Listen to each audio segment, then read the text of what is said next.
Hey, this is Tom Calvin. Thanks for tuning in to Tomorrow's Legends. You think you know the story. You've heard it 100 times.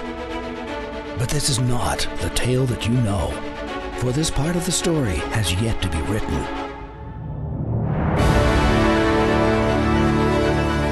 Join Flash, Harley, and X-Force 11 as they take the Waverider into the near future and check in on some old friends.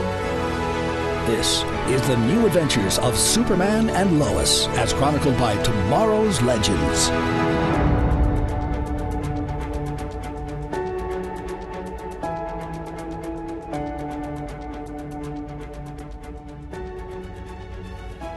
That is right. Hello, Superfam of Steel. Oh, man. As the worlds collide, we are here to bring you coverage of the epic first part of the finale. Well, I'm calling it the first part. It's not legitimately part 1 of 2, but you know what? It sure felt like it. And I'm here looking at my counterparts across the screen for me, and I'm wondering if they're themselves. I'm the very hesitant Flash tonight. You may never know with me. I'm Harley Quinn. Yeah. And I'm still X-Force 11, as far as I can tell. Hello, Legends. And there is Gideon. All right, well, let's get to our news. We don't have a lot of actual news, but we just want to remind you guys that our Legends wrap episode, that is for Legends of Tomorrow. You remember the Waverider and Sarah Lance and all those guys. It's coming up on July 8th, so we still want to get your feedback in, guys.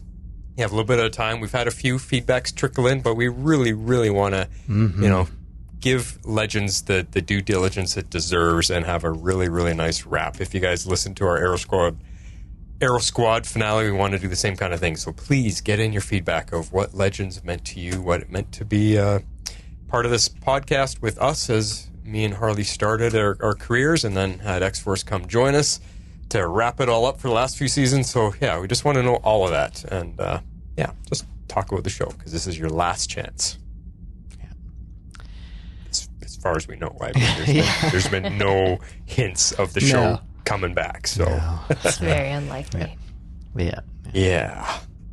So that's the start of the news. Then we get one other little fun bit about next week, X-Force. Yeah, so John Diggle is showing up in the season finale next week, and the producers have told us that his being there and other things will explain Superman and Lois's ties to the Arrowverse. So I don't know how that will look, but we will get some explanation there. And so that's something that they've been wanting to do for a while. And so I'm looking forward to having him back. And we'll talk about a little bit more about him down in the Flash section. But it's always good to see Diggle on screen. It always is. Yeah. Harley, if you can, you got to start catching up on Flash because they've really amped it up these last few weeks. Holy cow! Yeah, no, I'm working on it. I just I know it's ended its season, but I haven't gotten much further. One more. Finale's next week. Oh, okay. Yep. Wow. They have so many episodes. Why do they have so many episodes? What are they? 18 this? Yeah, 18? Yeah, I think so. Yeah. It feels like it just keeps going. Well, it took them that long to figure themselves out and write a good story. Oh, well, sad face. Yeah. I think I'm about to wrap... I'm still trying to wrap up the Deathstorm stuff. I still haven't gotten to the funeral. I'll get there. Gotcha. All right. Well, we'll talk about Flash at the end of the show, for sure. One thing we just want to remind you guys hear it in our sign-off sign-off music and stuff when we're talking about the shows and stuff. We just want to remind you guys about Dive Into DC. It's our new sister show on the Cybercast Network. They are talking about all kinds of stuff in the DC universe, whether it's comics, TV shows, movies, toys, super pets, whatever. They cover all kinds of fun and interesting topics. So if you guys just want to hear more about DC when it's not us talking, go check out Dive Into DC. Yep. Yeah. It's a great show. Because they're good friends of ours. You guys have heard their voices many times on the show, and when we do a big gathering of all the hosts on these shows, we're always together. So you know the hosts. They are wonderful. Silver Vox and the Green Butterfly. Yep. All right, well, let's get to our general impressions of the show. Ooh. Meanwhile, at the Hall of Justice, All right, I gave this one 9 heroes stepping up. This was definitely a penultimate episode. The end game has been set up. My hopes for Inverse John being won over to fight against Allie are not panning out at all. Nope. There's still no sign of Talro either. But we did get Nat and Jordan stepping up to save their families. We've got Sarah finally knowing that Jordan has powers, but not that Superman is his dad yet. And this ep left me ready to watch the season finale, and that is a good thing. So I was very excited about this episode, and it definitely, I think, teed off the season finale well. Very true. Very true. I gave this one 9 glitches. And I think it's really going to be interesting to see how they wrap everything up. Because they usually make sure everything is resolved and kind of tied up in a neat little bow. So I'm really curious how they're going to do it this time, because I literally have no idea where they're going with it. I'm enjoying the ride, though. I think it's been really great. I just have no idea how they can wrap this up in one more episode. So I guess we'll see. And then just a little shout out. My real favorite scene was a little bit too visual. And we'll talk about this more, of course, later. But I just wanted to shout out that scene in the gym, Jordan and Jon-El facing off with their heat and cold vision. I just loved that visually. I just thought it was super cool. Mm-hmm. So. Mm-hmm. Yeah, we'll talk about that. That was a wicked scene. Yeah.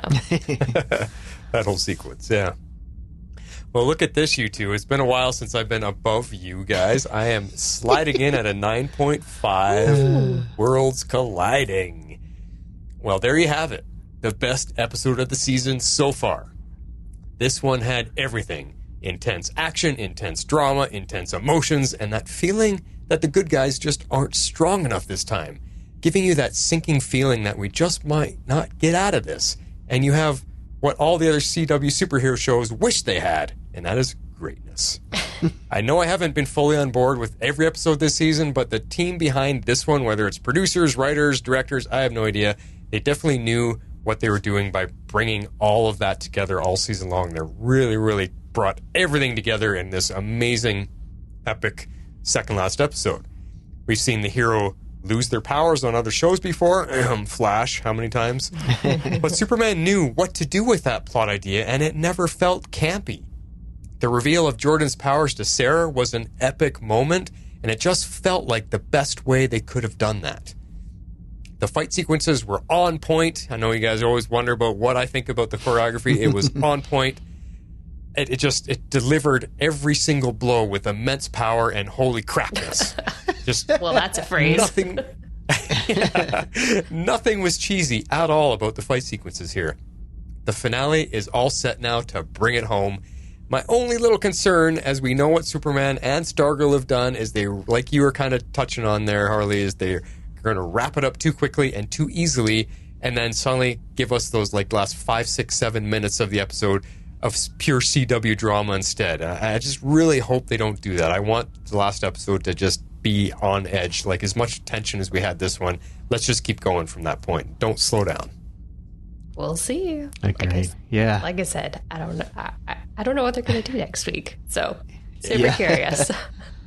Well, X-Force brought up a good point. Like, where was Tal-Ro? So I hope they're saving him, because we need a superpowered hero. We need a Superman-like hero, and Tal-Ro is the closest thing we got. Jordan's not quite there yet, although he halfway through the episode, he seemed to have found himself and put up a good fight, but I still don't think he's quite Superman level yet, so we need Tal-Ro to get in there. Yeah. Yeah. Yeah. All right, well, let's get to the conversation, and I got a new sound for us. I stole it from this episode.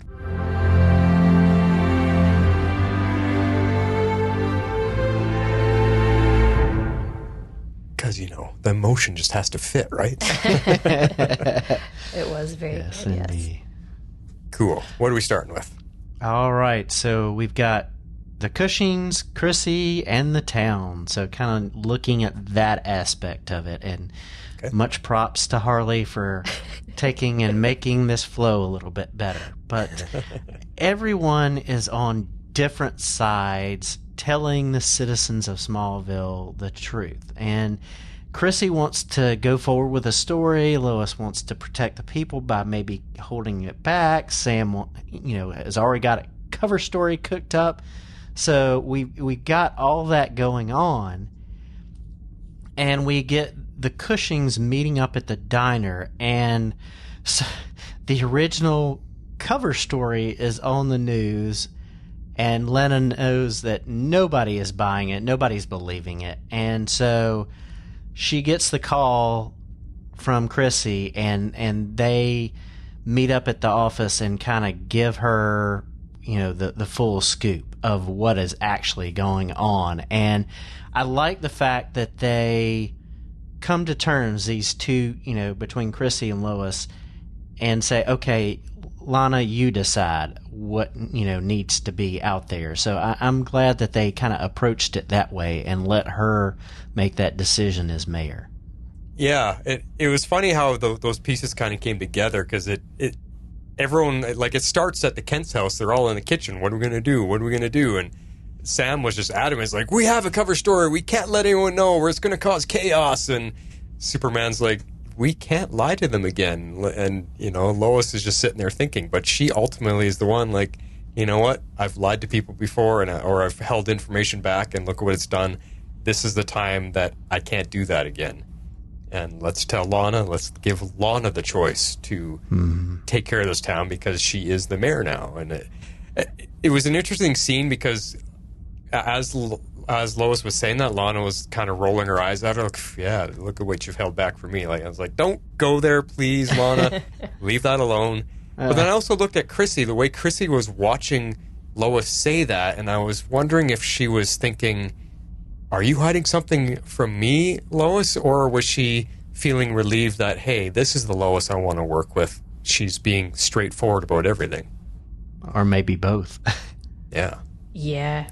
Well, and I also think she was watching her to see what she would do, because Lois had already kind of hedged and been like, I really don't think we should tell people.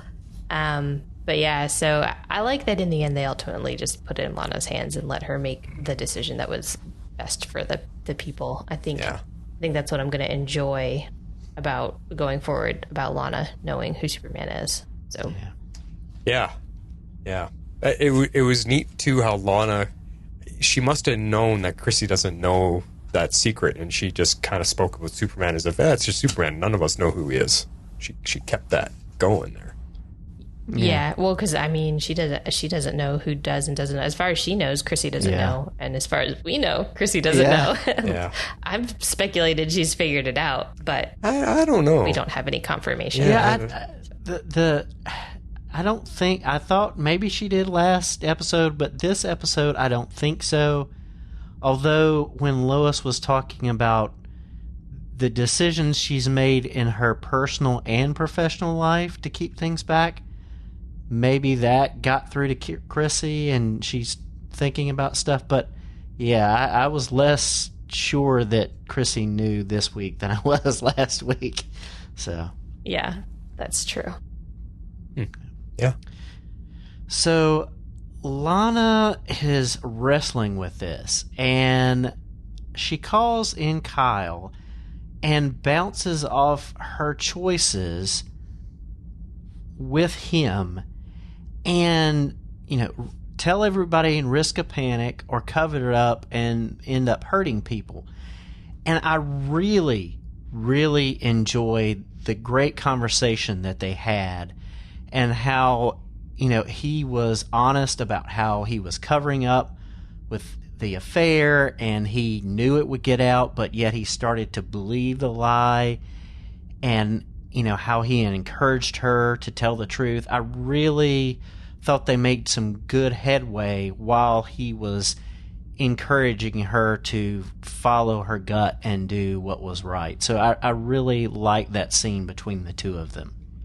Yeah, he made the mistake, but he's always been good in supporting Lana. But that's why even after their marriage is falling apart, she still comes to him for support and advice, and bounce ideas off him, because she knows that he always has a good level-headed answer for her that she can think about.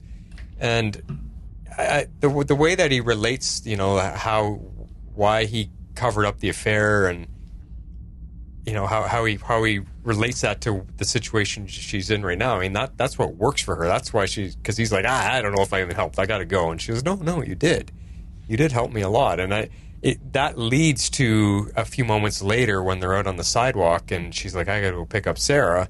And he's like, okay, see you later. And she goes, no, why don't let's meet back at the house. You meet me there. And I think that surprised him, because he's like, oh, okay, yeah, I'll see you there. She's opening up to him. She's like, you're still part of this family, despite what's going on with us. So let's be safe together. And I kind of like that whole moment, like you were saying, X-Force. It just really came together nicely. Yeah, definitely. Yeah, it did, for sure.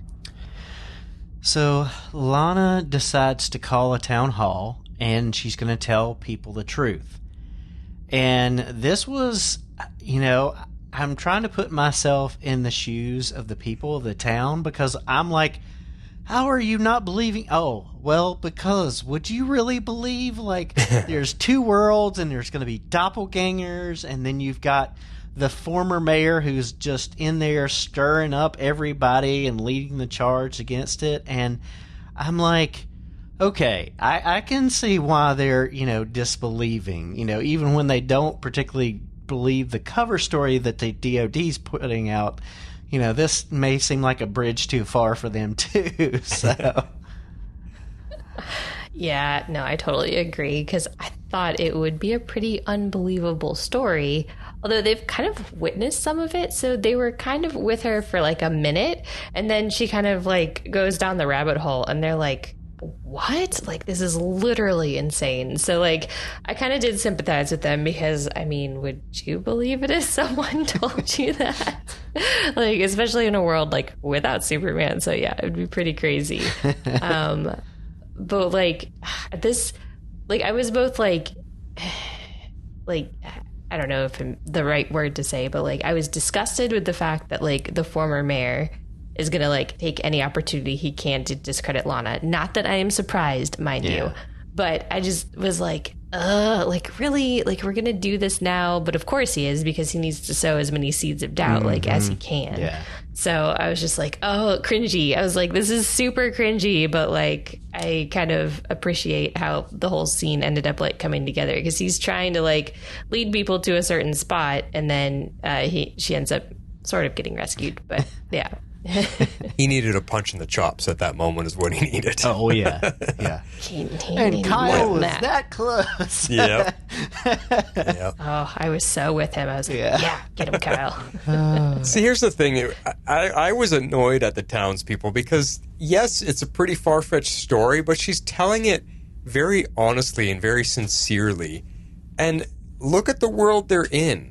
Even Superman brings up what happened last year, and hello, you guys were your bodies were taken over by spirits from an alien world, and you all ran around with superpowers. Do you not remember that happening? You're also in a world with Superman, an alien being from another planet who is now here amongst us, who has superpowers.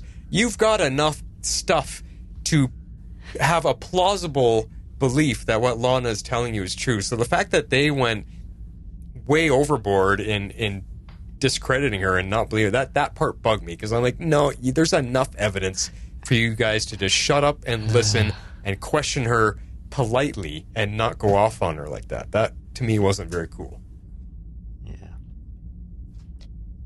Yeah. I don't know. I see both. I see both sides of it, but it's very unbelievable. Yeah, but that's a good point. Yeah. They are used to witnessing very strange things in Smallville. So. Yeah. Not like I said, their bodies were, half the town was taken over by alien spirits a year ago. Come on. Did you forget that? Yes. Yeah, I guess.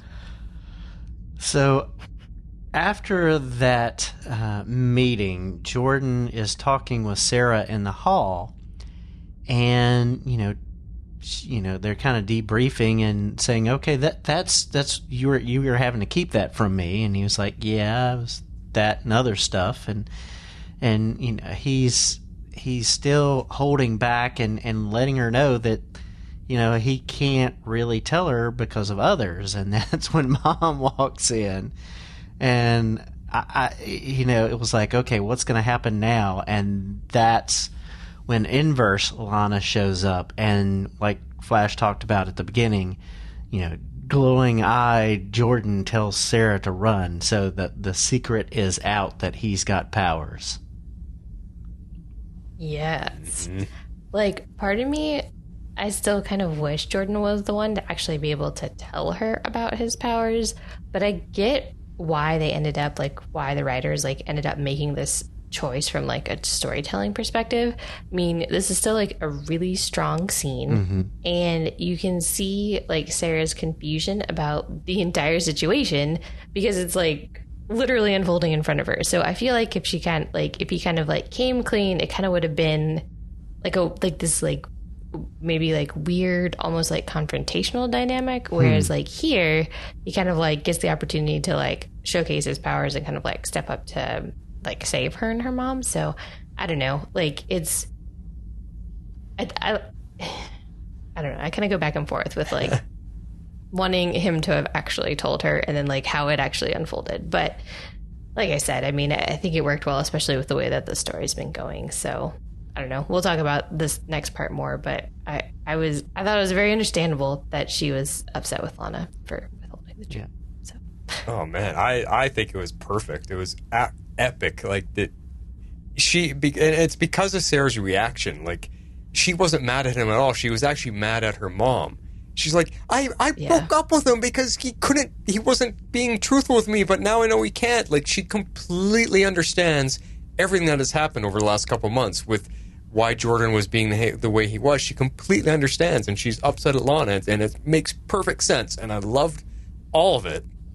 But that moment when, I mean, this was some of Jordan's best performance yet. I mean, it was so intense. I mean, he knew she was coming. He sensed it, and as soon as he realized the danger, and he's like, run, and they're like, huh, what? Run! And just, wow, the intensity in that moment is just like, crap. That's what I mean, holy crapness. This show had so many moments, and I loved it. It's just good. Well, yeah. And I love the little nod, or the little shake of the head that he gave to Lana, basically saying, I haven't told her. She saw it. And just how, like, I didn't catch that the first watch, and I watched that the second time. I was like, oh, okay, yeah. Sarah's gonna put that together afterwards, and she did. Yeah, she did. So. She's not a dumb girl, and it's just No. I mean that just led to one of the best fight sequences in the whole episode too. Like, Jordan, when he first met her on the farm, she had him by the throat and was basically breaking his throat with her grip, right? And he was all upset, like, dude, I sucked. She kicked my butt. But in this moment, when he heard the screams, like she kind of got the upper hand on him again. But as soon as he heard the screams and he puts his fist on the ground, and he basically, like, it's almost like he powers himself up or charges himself. Then he goes at her and he's like, bam, bam, bam, from across the hallway, room to room to room, and ends up busting into the gym with them. Like he took over that fight until he was outmatched 2 against 1. He had her beat. I was like, way to go, Jordan. That was awesome. Yeah. He dug deep and he found something. Yeah. It was good. Yeah. Do we have that scene anywhere else in the? Yeah. That the whole gym scene? Okay. Yeah, okay. I'll save my other points for that. Yeah. Okay. Yeah. But we get the Cushings kind of coming together to support each other, and this is where, like we talked about, Sarah confronts her mom about Jordan, and Lana's still like trying to, because I don't think she's not ready to tell Sarah about Superman being Clark yet, and so she's trying to hold on to that secret and hold that back, and so you have that fight between them there, and wondering what's going to go on, but that kind of gets interrupted later. But I did like the confrontation between the two of them of airing out the truth there. Yes, the fight we knew was coming. Totally. I mean, I was definitely wondering who she'd be more angry with, Jordan or her mom. So it seems as if she has chosen to be more angry at her mom for withholding the truth. Yeah. So yeah, I'm wondering if she'll start to put two and two together and figure out that Clark is Superman, or if she'll just assume that Jordan was another one of those people affected by the XK, like Tag was. Yeah. That's an interesting point. Is if they'll finish the rest of the secret that Superman is Clark, is Mr. Kent. I wonder if they'll finish that off so that she knows the whole story now. Yeah, I don't know. I mean, Lana seemed pretty adamant that she needed to be careful of keeping Jordan's secret because there's bigger truths that she doesn't know. Yeah, that's true. So I don't know if she'll tell her or not. But you see the difference? Like I don't actually know what the difference in the writing was, but Jordan was keeping a secret from Sarah, and when she found out why, she's mad at her mom because her mom also knew. And it just felt right, and it made sense, and it made me proud of Sarah for not taking it out on Jordan. Whereas you go back a couple episodes ago when Lana found out from Clark that he's Superman, she's not mad at him. She goes to Lois and she's pissed off at her because she knew, and all that whole thing, like that didn't work, but yet this one makes sense. So it's funny how the writing was different to make us hate that moment for Lana, but love this moment for Sarah. Because it's the exact same thing. Instead of being mad at the person who was lying to you, you're mad at a different person that also knew the secret and didn't tell you. It's the exact same story, but it works in one situation and didn't work in the other. Interesting. Yeah, that is true. Yeah. I don't know. I don't have an answer for that. I definitely felt like Lana has been in the wrong in both occasions. But I guess that's a little hypocritical. Yeah. All right, next up we're going to talk about the Irons family. And so we've got John Henry and Nat working hand in hand on their suits. And they talk about how Allie did absorb some of John Henry's suit's powers and the energy from the hammer. So they're making the point that like there's not faulty wiring, there's not she's taking energy even though stuff is shielded. And so they're bringing that aspect into it, which I didn't really think about last episode because it was Nat using her suit's energy to jumpstart Superman's heart and not John Henry. And I was like, okay, that's why they didn't use his suit, because his was running low on power. It got sucked out by Allie. So I didn't even think about that. Yeah, I didn't either. And I think this is also like helping to keep explaining like exactly what has been happening the last few episodes with Allie and like how she's draining powers, quote unquote, from people. So like this, like, because it was very confusing, and I feel like this episode we got a little bit better explanation for it, that her godlike state like essentially allows her to drain their energy. So like the more powerful she becomes, then to me the more energy she can drain, because that's kind of, she powered up and then she went over and she kind of killed Bizarro Talro by taking everything from him so that he couldn't even like recover. Like she stole every energy, every bit of thing out of his body. And then she was getting ready to do that to Clark and Sam before, you know, in each case she was interrupted. So she didn't quite like get as far to like fully kill them. But I mean, Clark was significantly worse off than Sam, and because he took like the brunt of the attack, but she was still interrupted by John Henry enough that she was able to leave. So yeah, the way I see Allie, she's like she's, I don't know if she's draining powers and getting that person's, like she didn't get heat vision, she didn't get, you know, cold breath, she didn't get specific power. She's draining the energy source. So like she's depleting everyone's batteries, whether it's Superman's solar cells or it's John Henry's, you know, whatever power reserves that powers the suit, she's able to draw energy from everybody. So she's like a rechargeable, like one of those rechargeable battery packs that have multiple ports, and she can take energy from different sources. That's the way I'm kind of picturing it. She's just this, it doesn't really matter. She's able to suck energy from anything, which is still parasitic and still.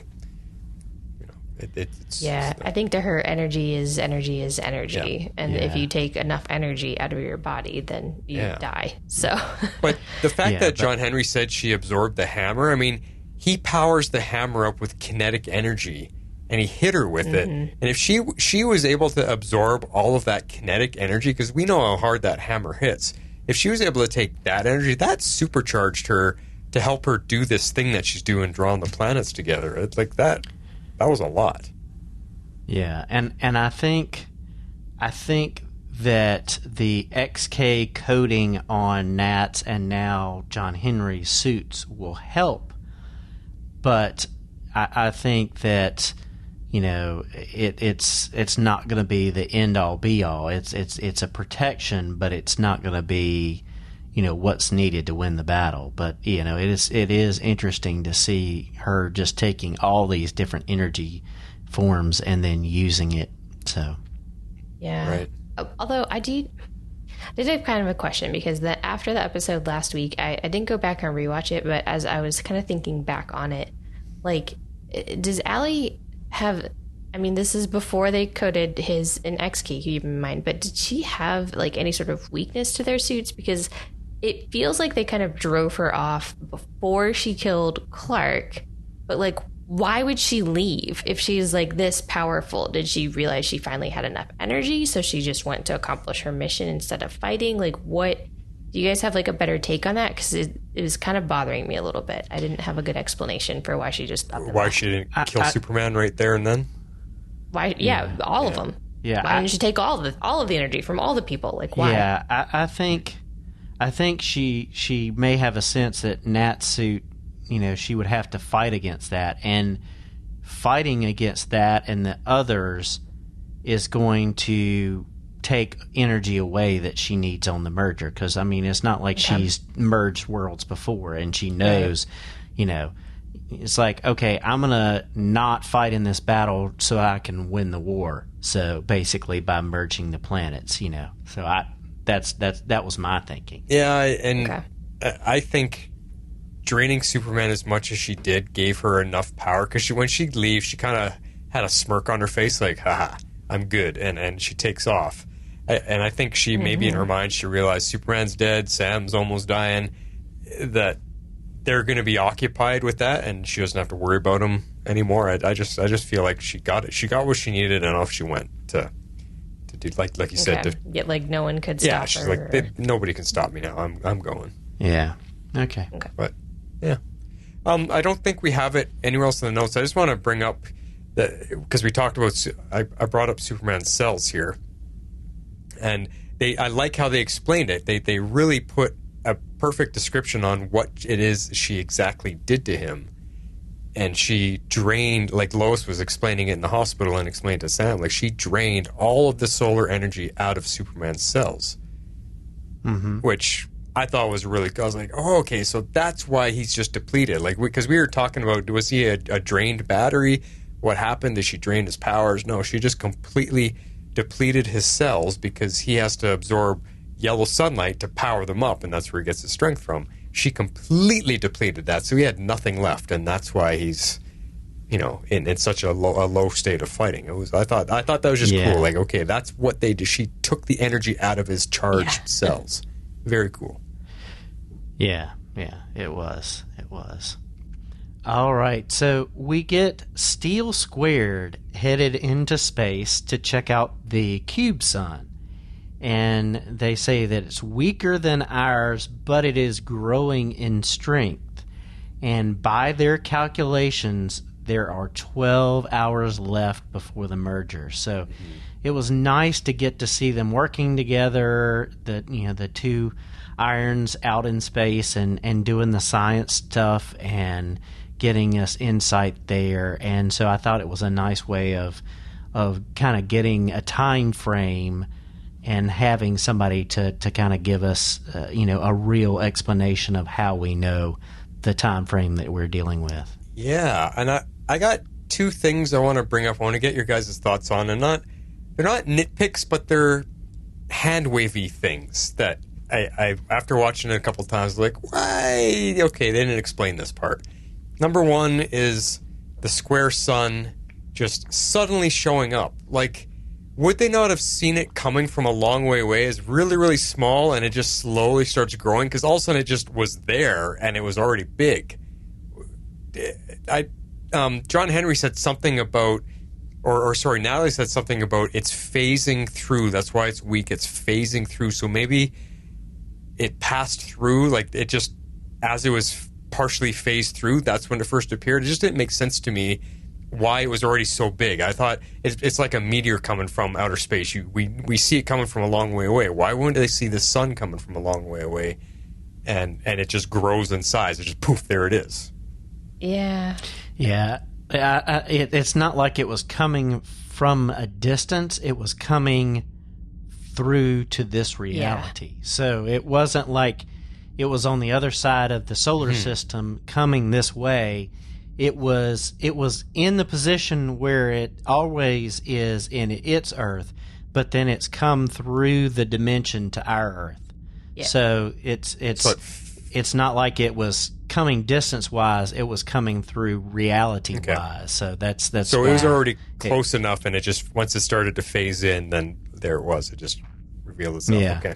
Yeah, exactly. It's kind of just like bleeding through. It wasn't as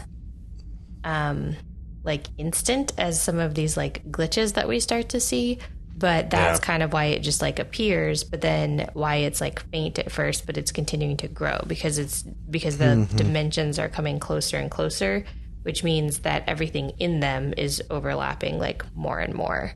Okay. I thought actually the bit with the sun was the best well done part. I've got a few issues with some of the glitches, but we'll get to those later. Yeah, I got questions about that too. All right, now the other hand wavy thing to me, which I more laughed at, it has to do with Natalie. This girl has to be absolutely stone cold fearless. Because think about what she just did. She got in a suit and flew out in outer space. Number one, where's your fear of heights? You just left the planet. Like, you know how high you are when you're in an airplane and you look out the window and you think, holy crap, if I ever fell down for like she just flew through the atmosphere and out in outer space for the very first time. And she's ripping around the planet with her dad out in space. Like, would that not scare all bodily fluids right out of you? Like, holy crap. That was scary to me. And yet she just did it on a whim and nothing even phased her. I would have expected her to fly out in space and then pause for a moment and go, oh my God, Dad, like, like that's the moment we should have got. So to me, I was just like, oh my, she's not scared of anything. Maybe not. Maybe because put yourself in that position. But I mean, it's, but like she's been in space before, not in a suit, in a ship. Yeah. But she's been in space before. So true. I don't know. But put yourself in those boots. I mean, it would scare me, but I feel like she's seen a lot more and experienced a lot more, and then she has absolute confidence not only in herself but in the suit that she's created. She knows if her suit wasn't up to snuff, her dad wouldn't allow her to go out with him. True. So. It's just that feeling of vertigo and that fear of heights and all that kind of stuff. I mean, if you've ever gone parachuting or skydiving before, I mean, there's that feeling, and now you just amped it up times 100. I don't know. Whatever. Like I said, funny hand wavy moment, but geez, she's fearless. Yeah. Well, some people love that stuff. Some people don't. Yeah. So after they get back to Earth, Nat wants to help her father, and so she's coating his armor in XK. But he has done a programming on her suit, and he basically locks her out of her armor for 10 minutes. And yes, he wants to keep her safe, but he also wants to provide protection for the Kents while he's gone. And I thought this was a neat turn for him. It's not, oh, I just want to keep you safe and I'm just going to ground you permanently. It's like, no, I'm just going to keep you out of it long enough so that you can protect others while I'm gone. And I really like this. Yeah, no, I liked this too. I actually thought it was a really smart way for him to protect Natalie while also making sure that she's not left alone. I'm kind of hopeful that John Henry will be back, but at least this time she has support. She has the Kents that they can support her. She's not truly left alone. And now also Jordan has backup because, like we just said, we have no idea where anybody else is. So they're the only two with like superpowers, quote unquote, that are protecting the Earth at the moment. So it's pretty crazy to think about. Yeah, I mean, it makes sense. He's playing the father card again. I'm going to protect you, but I love how he backed it up with, I need you to protect the Kent family. Really, the underlying point was, like you guys already said, he wants her to have someone. She's not going to be left alone this time. And how many times does this happen now? John Henry goes out on his own and he gets whacked unconscious and he's gone for a while. Like, this is what, the third time or the fourth time? So, but you might have to learn a lesson soon before it gets old. Yeah, but I mean, now think of that moment.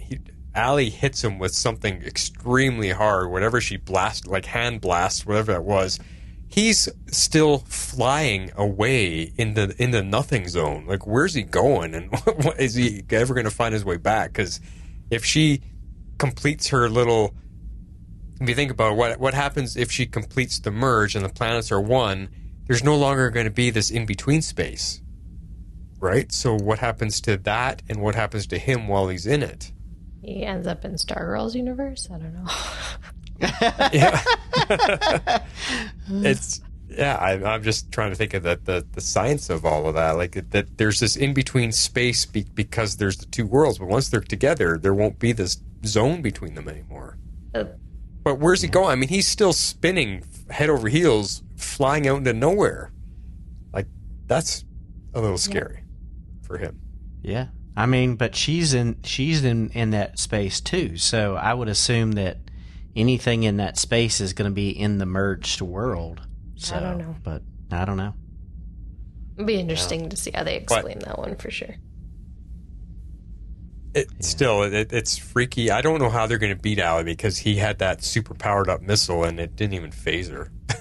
In fact, she probably absorbed the energy from it, and that's why she turned on him. Yeah, I mean, she just redirected it back at him. It's not like she could drain his energy because of the armor, but like she didn't need to. She just blasted him back. So I don't, like, when you look at how powerful she is, I have no idea how they're going to beat her. I don't see it right now. Teamwork. Yeah. If they hope hard enough. Yeah. So I hope that's not really the answer. I was joking. Yeah. Yeah. I have a funny thing here. I noticed it the first time and then I couldn't get it out of my head the second time I watched the show. In this little moment when we were talking about Natalie being with the Kents and that she wasn't going to be left alone, and they have that little scene. I know it's coming up in my favorite scenes. That's my favorite scene. That's why there's no notes on it. Yeah, I don't want to ruin that during our favorite scene talk. It's just I couldn't help but notice either Lois has a really small head or Natalie has a really big head, because Natalie's head was a lot bigger than Lois's. When you look at it, I saw it and then I couldn't unsee it. Natalie has a way bigger head than like, I'm talking about the actresses. I'm thinking, holy crap, that's obviously genetics and something different there. But when Natalie puts her head on Lois's shoulder, I was just like, whoa, holy, there's a big difference in their cranial mass. It's crazy. I did not notice that. That's funny. Look at that scene again just to see that moment, and you'll laugh, because it's like, whoa, big heads. All right. Let's move on and talk about the Kents. Oh, yeah. So Clark wakes up, but he is extremely weak, his body is not recharging like it should, and he needs to talk with his mom at the fortress. So there's kind of our kickoff at the beginning of the episode. Yeah, and again, that answered my question more or less, because last episode it was really bothering me, and I think I'm just questioning the choice of their word human. They should not have used that word because it was very misleading. I mean, really what they meant is all of his energy is gone. His cells are not destroyed, but they're badly damaged, and that's why he's not recharging, because he first has to heal before he can absorb energy and recharge himself and regain his powers. So I'm glad that they finally explained that. It was, I did not like the way they explained it last week at all. I thought it was poor word choice. Yeah, but it makes a lot more sense now, and they explained it a lot more thoroughly. Yeah. And it just completely, it's aha. Now we get it. Yeah. And he's still Kryptonian. He's just a normal Kryptonian. He's a depleted Kryptonian, I guess. Yeah. and this led to some interesting facts. Is we learn that his body takes time to recharge and heal, and when he first showed up on Earth, he didn't immediately have powers. It took him 4 years to develop powers after he landed. So, that was from, having no exposure to the sun, and then it took him 4 years for his cells to energize and be able to store that energy. And so, his mom tells him it's going to be weeks or months to heal. But this made me speculate some things, and so I'm just going to throw this out there. I am just wondering that since the boys are half Kryptonian, it took something more than just years for them to, or at this case, just Jordan, to, his powers to activate. Maybe it was a push of hormones and stresses and puberty and all that acting together to activate Jordan's solar storage. And so I'm wondering if maybe that will happen for John too, just because maybe he hasn't been pushed far enough yet, and maybe it will too. But I'm just wondering, what is the key factor of his cells being kicked over to start storing the energy? I don't know, but it just I like the explanation that Baby Clark wasn't immediately powerful, that it took him a while, and it's going to be delayed because they're half Kryptonian. So it was just a nice way to introduce us to the lore in this universe of how Superman works and get us asking questions about the boys. Yeah. And it totally makes sense. That they're half Kryptonian, therefore it's going to take much longer. And we've speculated on the show already that it could be emotional based. It could be something that unlocks it. There could be it could be the XK that helped increase it, whatever. But while you were talking, I also thought, I wonder if it's because we know he needs the yellow sun to charge his cells up. Well, the boys grew up in Metropolis, in a city where the sunlight maybe is blocked a lot more. It's not as strong. It's not as natural. There's not as much of it. And now that they've been living out on the farm, they're in the wide open skies, the farm skies, and they're being hit with more sun directly. And I wonder if that also added to it a little bit, to him starting to charge more up. Because in the city, it's often darker and grayer, and you got all the skyscrapers and whatever. So I don't know, throwing ideas out there. Interesting. Yeah, the buildings are in the way. It is an interesting thought. Yeah. We'll see. So, and Laura also tells Clark that there may be another way for him to get his powers back, but it's dangerous. But this is where her hologram and technology worldwide starts, their glitching process. Yeah.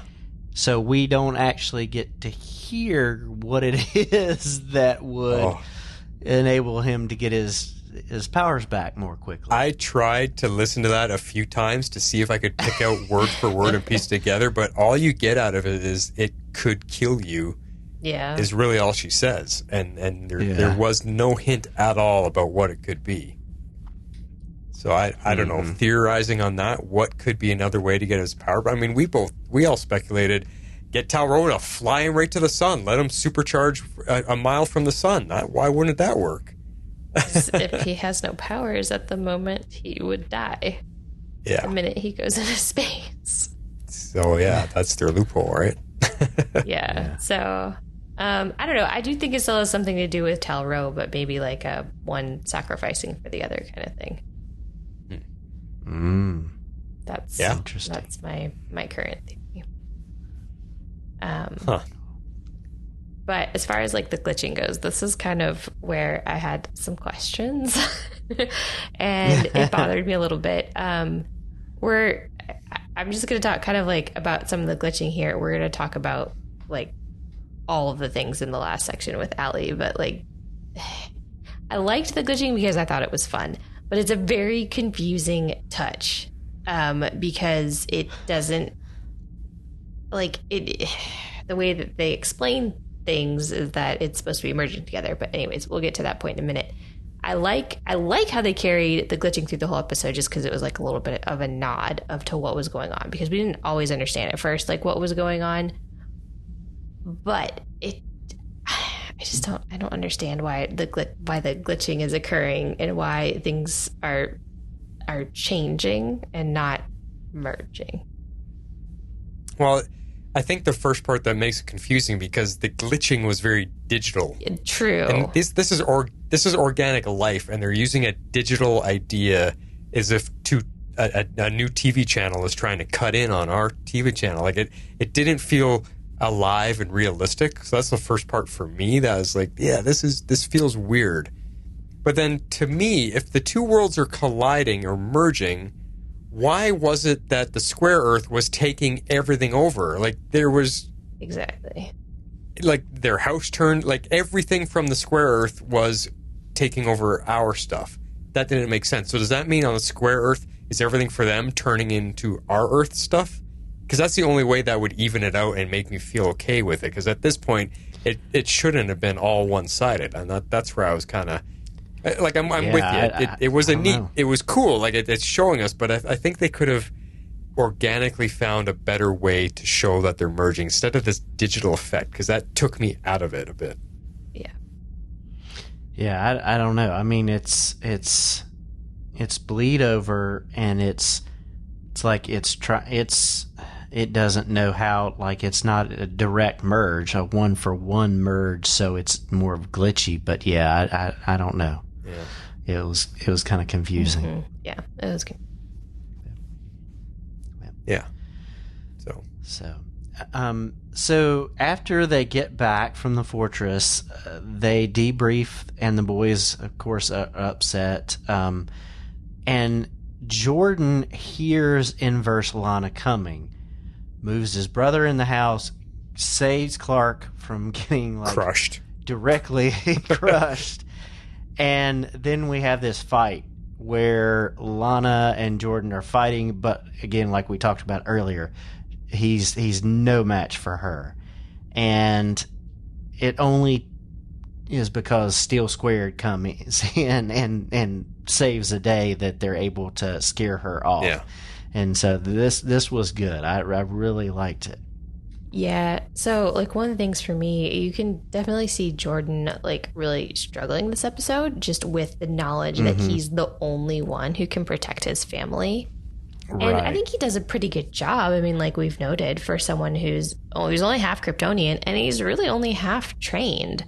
So I think he does a pretty good job with all of that, and I enjoyed kind of like seeing the struggle.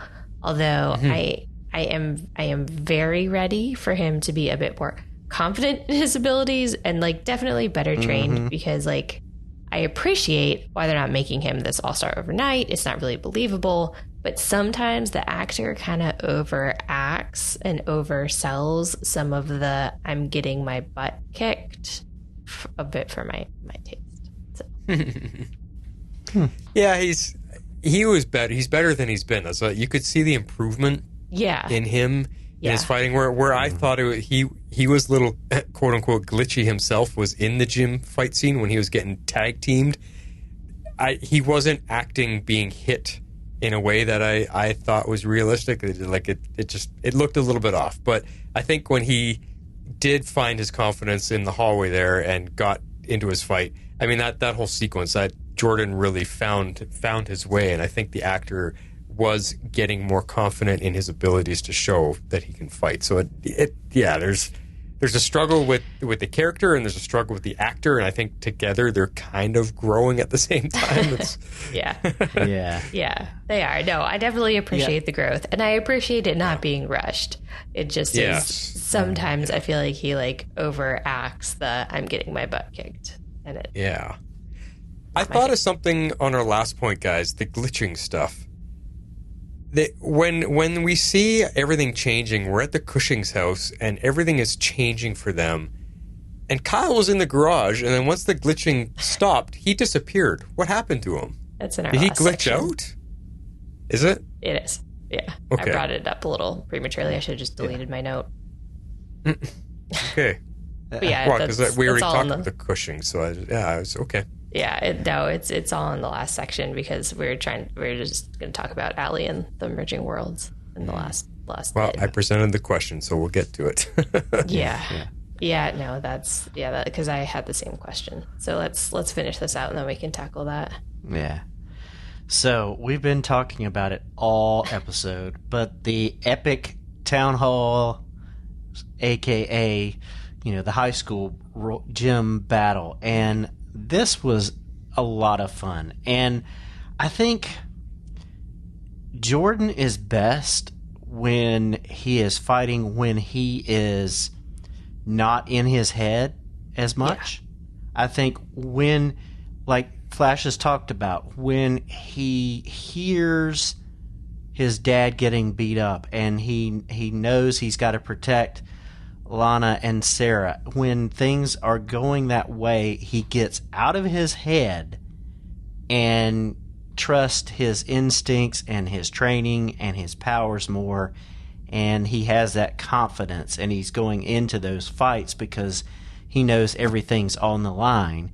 And when he's in his head too much is when he's unsure of himself and not, he says he can't go fly his dad to the fortress and that kind of stuff. And it's, when everything's on the line, he's a better fighter. And so we get to see him going at it with Lana, and this was just a fun fight to watch the two fights kind of merge together.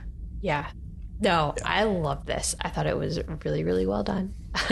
I loved the fight. I loved all of the sequences. I loved the progression, the improvement, the laser vision with everybody kind of, I don't know, it reminded me of Harry Potter and the whatever, the graveyard scene from the fourth movie. That's what it reminded me of. I thought that was fun. And then I loved Nat coming to the rescue. I mean, that's exactly why she was left behind, because they knew Jordan would need backup. And so I thought it was really great. It was very enjoyable to watch, minus some of the overacting, which I can ignore. Yeah. But I mean, I loved the hammer toss sequence. He just moves out of the way of the hammer, and then Jordan moves out of the way, grabs the hammer, and just. Yeah. I was like, yes! That was awesome.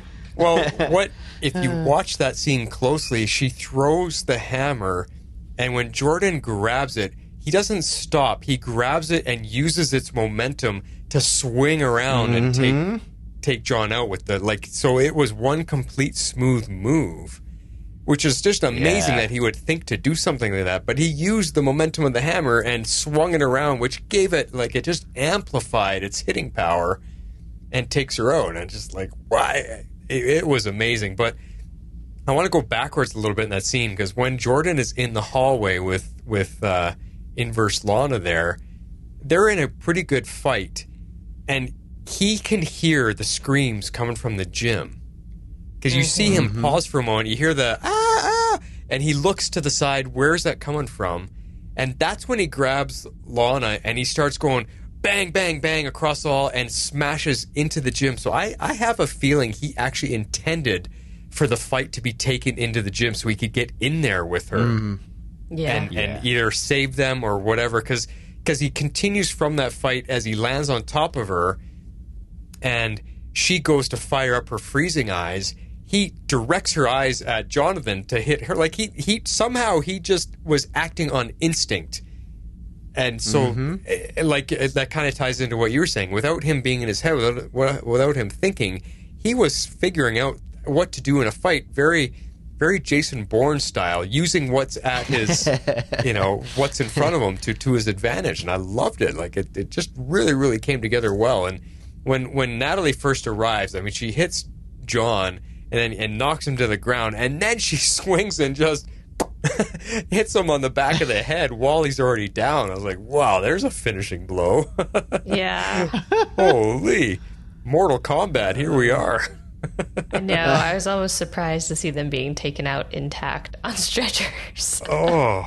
We should have heard her say, finish him. That would have been great. Would have been amazing. Totally. Yeah. But yeah, such a fantastic fight sequence. The people in the show 95% of the time nail the fight sequences. It's pretty awesome. Yeah. I still wonder, I don't know if we'll ever get an answer, but I am very curious about how Inverse Lana got her powers. Yeah, that's right. If she is just a pure XK powered up person, or if she somewhat has, a Kryptonian soul within her too. I don't know. I don't know that we'll ever get an answer, but definitely she's got more power and she's more confident in it. I mean, you see before they go into the school where Inverse John is powering up with kryptonite, but she doesn't. And so, like, granted, now he's been under XK lights, and so he's been in that cell, so he's not been able to and not been around a red sun, so he may need the power up more. But I don't know if we'll ever get an answer. But I still question how she got her ability. That was interesting when they were outside, and he sucks in the inhaler, and she's looking at him, and she smiles like, yeah. I wonder if she's. What if she's a natural born Kryptonian, like just on that universe? She just naturally, she got manipulated or corrupted when she I don't know. It's interesting because they've never hinted at anything about her. I mean, we saw them meet at the bar with that version of Tal Rowe, but we just don't know. So maybe it's got to have something to do with Tal Rowe. Yeah. Lots of questions. She's awesome. I love how the actress is playing her when she gets to be Inverse Lana. She's scary. Yeah. So we've got Sam taking the two inverses off to the DoD, and he says they've got still some things up their sleeve, and it's better if he's in command over at the DoD as opposed to being with the rest of the Kents at the farm. But I do like that they wanted him there with them. So yeah, that was a good touch. What's he got up his sleeve? Did they save some weapons? Who knows? Yeah, they'd have to be XK weapons. Yes. Can't use the kryptonite stuff. It'll just energize them. You know what I'm feeling, though, right now? I'm feeling really bad for the actor who plays Kyle. If you look at everything that's going on around him, all the other actors get to do some really fun stuff, and he's got the worst storyline. He's doing nothing right now. Poor guy. Yeah. Yeah, he doesn't get to play an inverse version. Yeah, he doesn't get to do that. He doesn't get to have powers or nothing. Meanwhile, Lana's got 2 parts to play, and one's super cool, one's the mayor. Like, he's just got the least to do. I feel bad for the guy. Yeah. Yeah. So, All right, so closing us out, we've got Allie in the merging worlds. So she is pulling the worlds together, and things are bleeding through to our world. And the worlds are very close, and people in our world are crossing over to the inverse world. And you've got stuff in the inverse world coming over into our world, like computers and trucks and all kinds of stuff. Yeah. So it raises a lot of questions. Yes, we started to ask this exact question. I didn't get this far in the notes. Yes, and so going back to the question, where did Kyle go, and why is the stuff replacing it like one for one? Like, if Kyle disappeared, shouldn't Sarah and Sophie also have disappeared, because they wouldn't have doppelgangers either? So I don't know. Just let's discuss. Yeah, well, that's true, because if Kyle and Lana never got married, then they wouldn't have doppelgangers over there. But so, Sarah and her little sister are from this world, so even if Kyle disappears, it shouldn't wipe them out. But I'm wondering if there is no Kyle on the inverse world, and that's why. So if that part of the inverse world took over this part, it wiped him out. Well, but that's the point. It would have also taken Sarah and Sophie, because they don't have doppelgangers, because Kyle and Lana aren't married, so they can't have 2 kids. Unless that was because I've been questioning, why is it only the inverse world taking over? Maybe this was one point where our world took over. The girl stayed and Kyle didn't. Maybe that's the mixes. I guess. Yeah, and I think that's the question, is like, if everything is supposed to be phase shifting together, why is the sun the only thing phase shifting and everything else is just glitching out and being replaced with the inverse world? That's what I do not understand. Yeah, and people merging, like we saw how Allie had to merge. They have to find their counterpart and have this whole this transitional merging moment. It's not like they're going to just glitch together. Well, I don't know. We don't know what's going to fully happen when she's trying to merge it this way, I guess. I don't know. Yeah, that's... With no pendant to guide it. I don't know. This is it was very cool and very ominous, but once I realized that everything was being replaced by inverse stuff, I just didn't understand it. Yeah. Not explained enough yet. So, minor question. So it goes from the mug in the garage, goes from a crow's mug to a different mascot. Like a mouse or a rat. Yeah. It said rats. Well. Okay. It said rats. Okay. Well, star, technically. Okay. It's backwards. But. Okay. I couldn't tell what it was. I couldn't read rats, it. So. Pretty sure it said rats. I just saw the character, and it looked like a mouse or a rat, so that makes sense. Yeah. Yeah. I'm not sure how that becomes the opposite of a crow, but here we are. Yeah. The inverse of a crow. I think some things make sense and some things don't make sense. It was square. You'd think it'd be like a cardinal or, something that's brightly colored. Yeah, exactly. Or a peacock. Yeah. I don't know. I have questions. I think the effect was cool. I think it's not very consistent and doesn't make a lot of sense. Yeah, well, what else did we see? I mean, in Chrissy's office, all of a sudden she was getting a bunch of IMAX. Yeah, all of their stuff was coming over. The old IMAX. The stuff was being written backwards. The delivery truck changed to the old delivery truck. The round mug changed to the square mug, and and Kyle disappeared. I have. See, I don't get it. If they had showed us the inverse world and showed their perspective, it might have made us feel better about this. Did square mugs turn round? Did they lose all their computer equipment? Like, if they started showing the opposite side, then it might make it feel more complete. Yeah. Yeah. That's true. I don't know. So whether or not they answer that, or if it's just meant to be for fun and we're overthinking it as usual, but it was cool, but it made no sense. Put yourself in the writers and special effects team shoes. How do you visually show worlds merging? That's within our budget. Yeah. I don't know. I mean, it could have been really gory and disgusting, but that's not good. Anyways, all right. Yeah, well, that one, maybe our feedbackers got some answers. We'll have to wait and see when we get to our feedbackers. But let's get into the favorite scenes first. Shape out an eagle! And I got a bonus one here because I was not sure which one I wanted, and I ultimately went with one, but I thought, the other one's just too good. I'm going to keep it in because it's such a good episode, and whatever. Let's have 4 quotes or 4 favorite scenes today, just because. So the first one is the honorable mention, and it's when Sam thinks that it's his fault Superman got hurt, and Superman responds with, "It's never a mistake in saving a life." I like that moment between these two, and I'll talk a bit more about it after. Oh, yeah, that was really good. Here it is. Clark. Hey, you gotta stop beating yourself up. This isn't on you. Sam. And the only reason Allie can do this right now is because you stopped her from killing me. If you did anything wrong, it was saving me.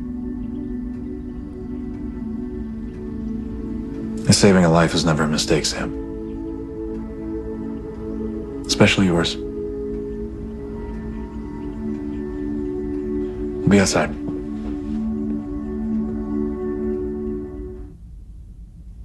I like it because Sam's really come full circle. We were so, questionable with him early on in season 1, and we were always going to get the redemption arc, and he got it, and we weren't sure, is it going to be good enough? I really like where they've placed him. He is getting to play dad, he's getting to play grandpa, he's getting to still be involved with the DOD. I just really like where they've put this character, because I wasn't sure how far or what they were going to do with him once he was out of the DOD. I just like his place, and I like this moment because him and Clark have been at odds at many times early on in the show, and Clark just saying, "Even your life," I don't know, I liked it. It's a good moment for the two characters. Yeah. For sure. Definitely. I like that a lot. Cool. All right, now our legitimate favorite scenes. Well, mine's up first, and I called this one Be Superman, or You're More Than Your Powers. So let's take a listen. I'm supposed to keep people safe. Okay. Then do that. How? I mean, what am I supposed to do? I've never been like this. You are more than just your powers. People look to me to save them. Yeah. People look to you for hope. That's what Superman does. He inspires. You inspire me and the boys every day. And it's not because you can fly or because you're strong. It's because of your heart. I don't want to give people false hope. That's not what I'm saying. The world needs you. You're Superman. Be Superman.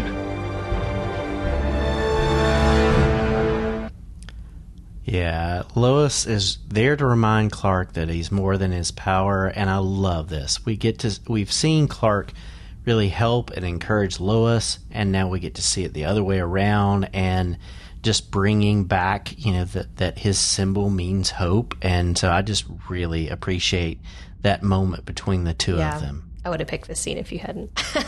It was very good. The show was still going on, and I put this in. So, I know. Yeah. That was an easy on my choice. first watch through, I was like, "Oh, I'll go back to this scene," and then I saw the notes. I was like, "I will not be going back to this scene."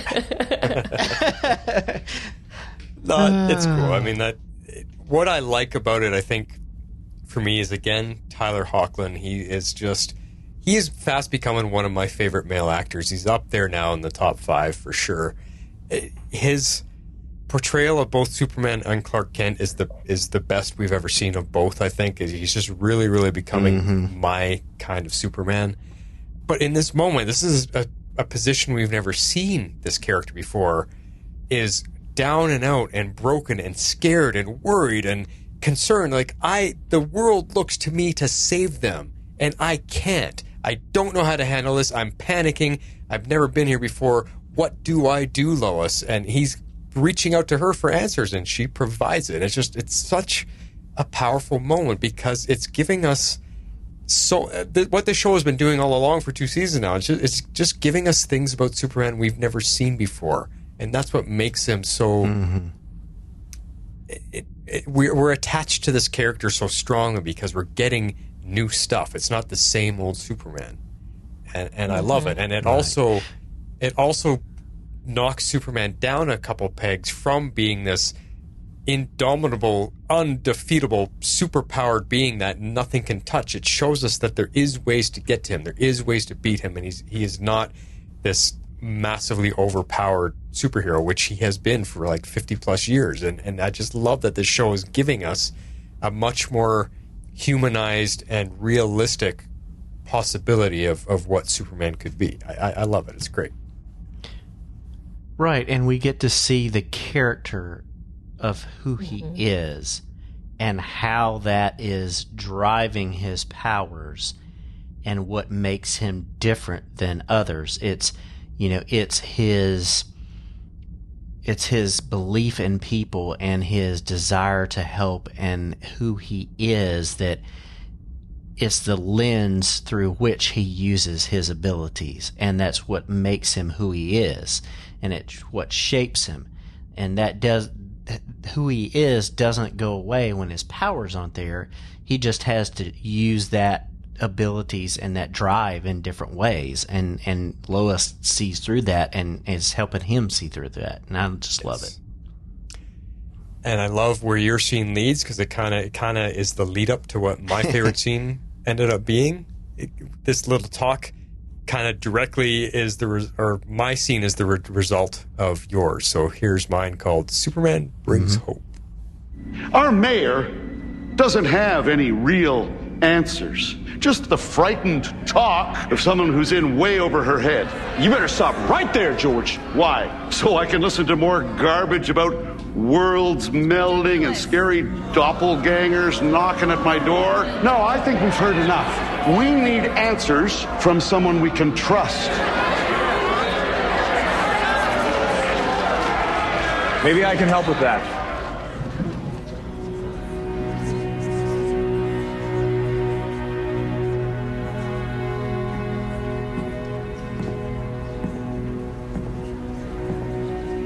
Sir. Are you okay?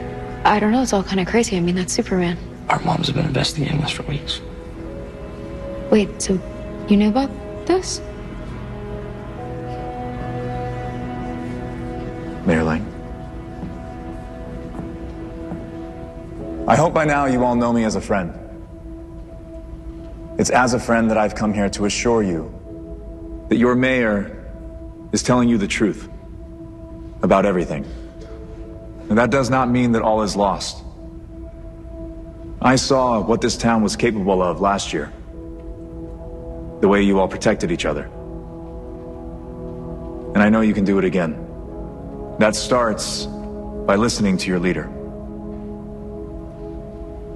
Because I know she is here for you, not to serve her own interest. Mayor? Everyone, the best thing you can do is get home. Surround yourself with your families. Beware of anyone who doesn't seem like themselves. The people from this other world may look just like us, but they have a very different agenda. Stay by the people you love, and we will get through this together.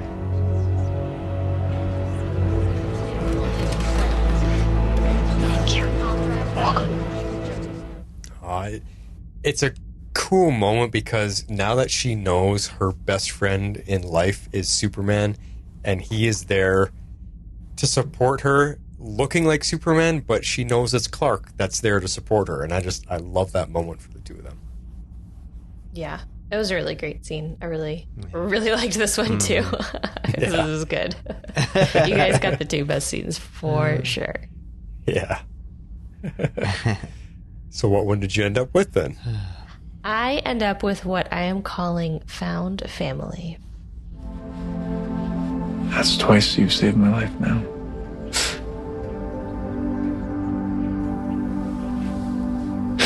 You know, when you guys invited my dad and me to stay with you, I thought it was a mistake. And when we moved out, I was so stoked to have our own place. And now here we are. It's the end of the world, and I'm sitting here because I don't know where else to go. It's not the end of the world. You can always stay with us, sweetie. As long as you want. I can't locate my dad. His signal's lost. And I just have this feeling like I'm never gonna see him again. Nat, your dad is a hero. I know it's scary right now, but I know that he is out there fighting for us, I promise you. So you gotta believe that he's gonna come back. I do.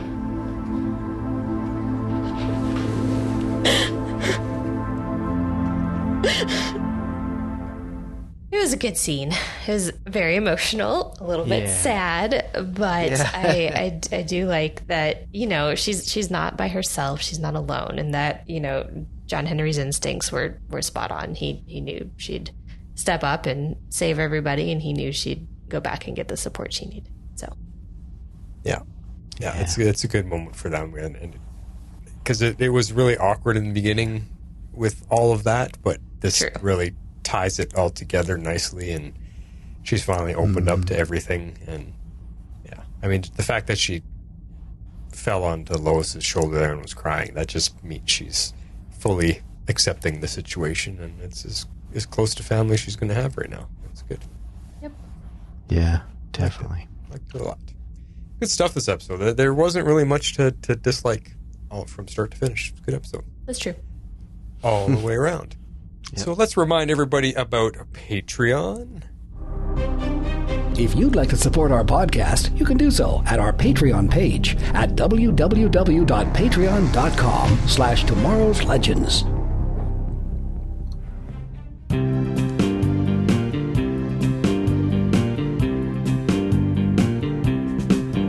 It's feedback, your time to speak up. Believe it or not, what you think and you say means a lot to us. But why should we sit here and wait if you won't hurry up? So feedback or simply shut up.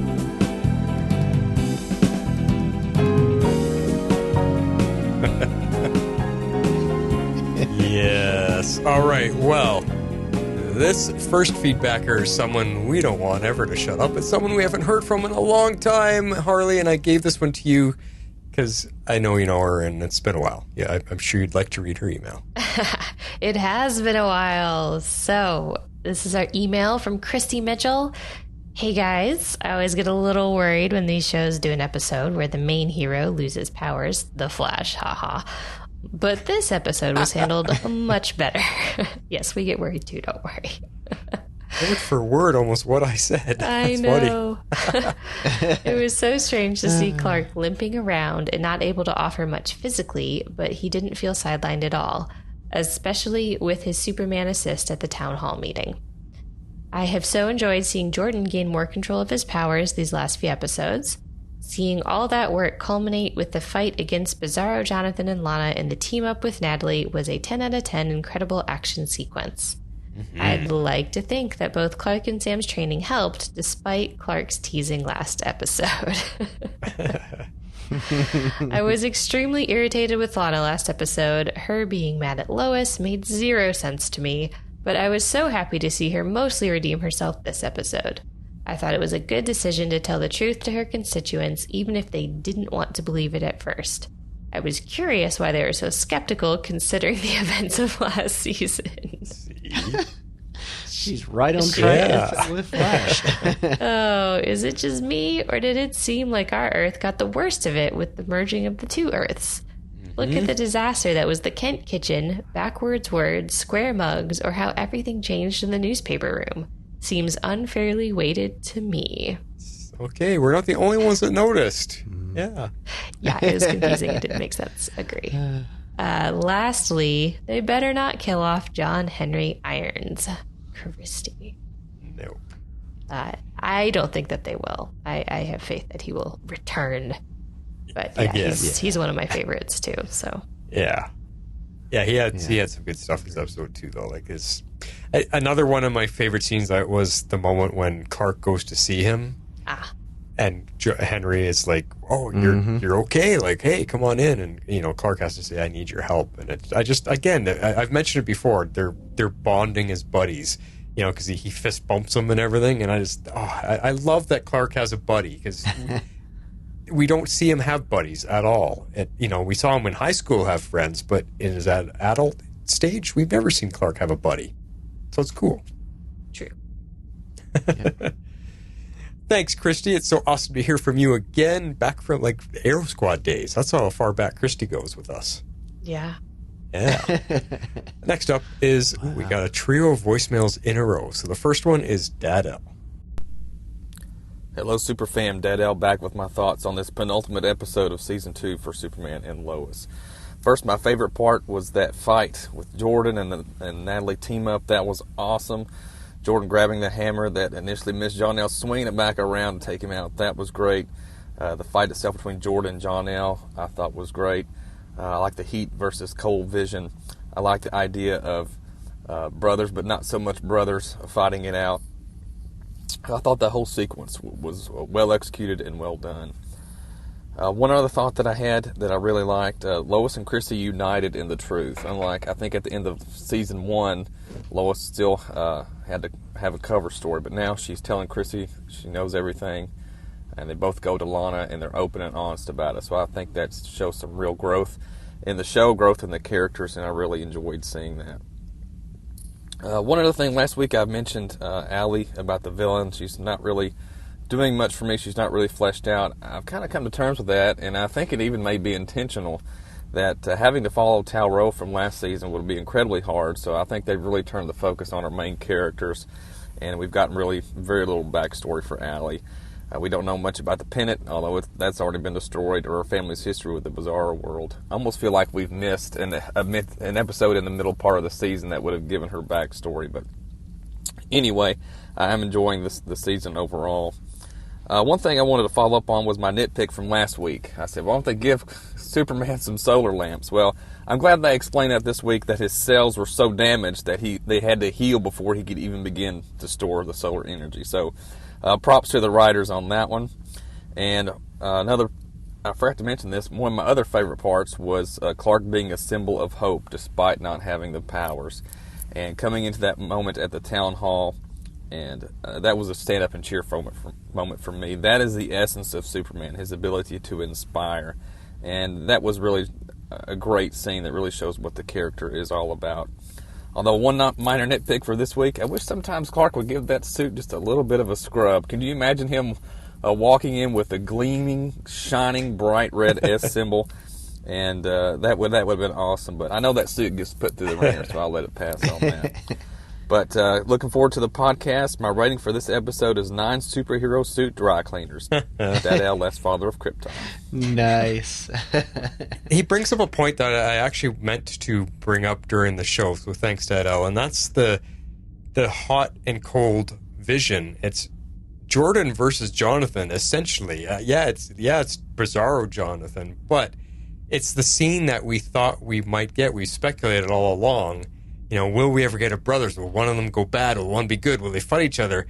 They kind of gave us this in a roundabout way, which makes it that much more cooler because there they are, facing off each other, good versus bad, and it's the brothers, and that's like, oh yeah, that's actually really cool. Yeah, it was cool. The potential of it there, right? Yep, definitely. Yeah. Next up is Perry White. Hey, fam of Steel. Perry White here with feedback for the Soups and Low episode World's War Bazaar, or as I'll call it, WWB. Let me get this out of the way. I'm giving this episode 9.99 B Superman pep talks out of 10. The only reason I deducted 0.1 was the whole Sarah, you knew, but you didn't tell me nonsense. But like the song says, can we skip to the good part?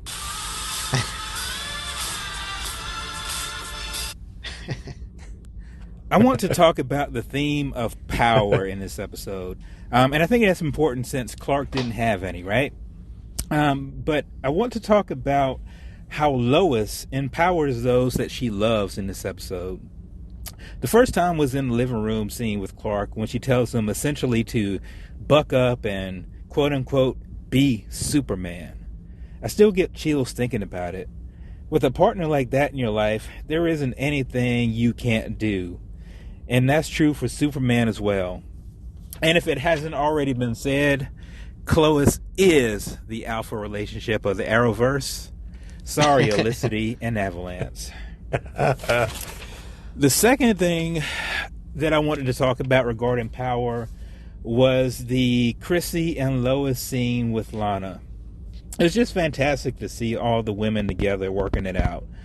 But it's Lois who really shines in this moment, sharing with her quote-unquote girlfriends the truths that she too often has to conceal. And by doing so, she gives Lana power and the agency to make a decision as mayor. And that's a pretty big deal as far as I'm concerned. Ironically, Lois's decision to empower Clark and Lana is in contrast with John Henry's decision to temporarily depower Natalie's suit, which in essence depowers Natalie the person. While John Henry's decision produced the desired and, I guess, correct result, it would have been much more powerful, in my opinion, if John Henry had let Nat reach that conclusion herself. Imagine that if instead of depowering the suit, Natalie had the opportunity to realize that strategically and logically, it made sense for her to stay behind. Then the tears she shed over letting her father leave, maybe never to even see him again, could have been matched by the tears of pride from John Henry, realizing that Natalie is truly becoming a hero like her father and a fierce protector of mankind like her mother. However, John Henry's decision just continues the narrative that Natalie is not yet ready, and it's a narrative that, quite frankly, is wearing a bit thin with me. Yeah. Of course, with all that being said and all that being considered, I am so looking forward to the season finale. I mean, this penultimate episode did everything it was supposed to do. It sort of put people in positions to head toward the finale with such kinetic energy, and I am so looking forward to seeing how this gets concluded. So, here are my predictions for the finale that I'm sure will go completely and utterly wrong. My first prediction is that Tal-Rho will have a Superman moment. I'm not saying that he gets full redemption, but I think he's going to have a moment of being a hero that not only the Kents will see, but I think to a degree that the world will see, and probably will see and view him differently. I don't think it's part of a full redemptive arc, but I think it's sort of like the next phase that this character needs to have. My second prediction is that Diggle will reveal the either arrival or the impending threat of Darkseid. I know that's been a really difficult character to get right, a really difficult narrative to get right for Superman stories, but I think and I hope and I expect that this show could pull it off, and I think that's the kind of legitimate threat that a character like Diggle could bring to the show, shining a little bit of light on that. So that's my second prediction. My third prediction is that Chrissy will either learn Clark's secret or she will reveal to Lois that she's known Clark's secret for a little bit of time. I'm just going to give her a little bit of the benefit of the doubt. I know she hasn't had a lot of screen time, and some of the screen time that she's had, she's probably made some decisions that some people just don't always agree with. I think she is a dogged journalist. I think she goes for the truth no matter the cost. It's truly sort of the same thing that Lois does, but I think it's one of those situations where we know Lois a little bit more and we're familiar a little bit more with Lois, so we give her a little bit more leeway. But I think Chrissy is a good enough reporter to have put 2 and 2 together by now and probably has come to the conclusion that Clark is Superman. And I hope that comes to fruition, and I'll be really interested to see how that goes. My final prediction is that Jonathan will merge with Bizarro Jonathan, and somehow he will survive it.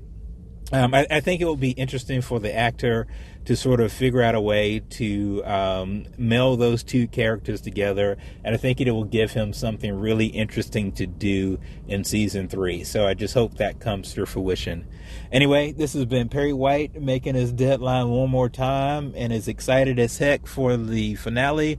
I look forward to hearing what other folks had to say about how they felt about this episode, and I can't wait to talk about the next one.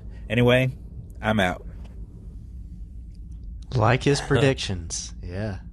Yeah. Mm-hmm. So, there's not any legitimate evidence that Darkseid is coming, is there? I haven't heard anything, but no. Okay. Because I'm questioning that if they do Darkseid in season 3 of Superman, that really would have to end this show, because Darkseid is the end-all be-all of Superman villains.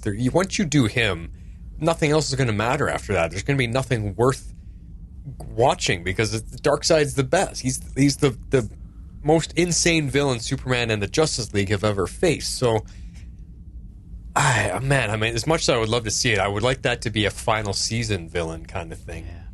I'd like to see this show tackle, like a Brainiac, their version of Brainiac or something like that. I think would be really, really cool. Yeah. Yeah. But yeah, Darkseid, I don't know, man. Oh man. And then, what was the other thing he said I wanted to bring up? Something about Diggle. To me, it's mystery. I don't know what Diggle is coming to Superman and Lois for, other than what you guys speculate on, that he's gonna give us the answers about where we are in the timeline and its relation to the other CW shows. I mean, that hopefully is done properly or done right. But we'll talk about Flash in a few moments here, but what we got out of Diggle on the Flash episode makes me wonder what that has to do with Superman and Lois here. Yeah. So we'll have to see. Interesting thoughts. I haven't seen any of that, so I have no comment. You might want to plug ears when we talk about that in Flash, because I don't know. I'm going to take my headphones off. So, okay. Yeah. And I am skipping that section of the Cool. Let's get to Dreamweaver's voicemail. Hello, Super Fam. Dreamweaver here with my feedback for Season 2, Episode 14, All is Lost. And I will say that all feels lost by the end of this episode. I am giving this 8.5 scary ladies on TV out of 10. For being essentially human at this point, Clark sure did still recover fast from other aspects of his attack. He only woke up the day after the attack and all the marks on him were gone. And I know that was probably for convenience to have Clark throughout the whole episode and not just laid out in a hospital bed, but it would have been more interesting for him to be out longer, I feel, and everyone else trying to have to deal with the panic. And it doesn't look like his powers are coming back anytime soon. Not unless he gets a protective suit and gets charged up in the sun, maybe. Otherwise, I'm not sure how he's getting them back.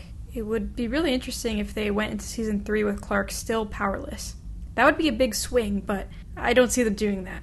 I will say that it still feels a bit quick and convenient how powerful Allie became in so short a time. Yes, she has Clark's and Bizarro Tal-Rose full powers, and a little bit of our Tal-Rose, but to Flash's point a few weeks ago, she was still just human before that. Will we get to see another human merge and see if they get powers? Does it have to do with her history with the Oblivion Stone that's now destroyed? I was hoping we'd get more backstory or insight into that, or her family history, but it doesn't look like there will be time for that now. But the merging of the worlds is very visually interesting, though it seems that the Bizarro world is mainly taking over our Earth Prime. I know that it's easier to show the difference visually to do that, but it seems odd if everything would just become the Bizarro world and not exactly a mixture of both.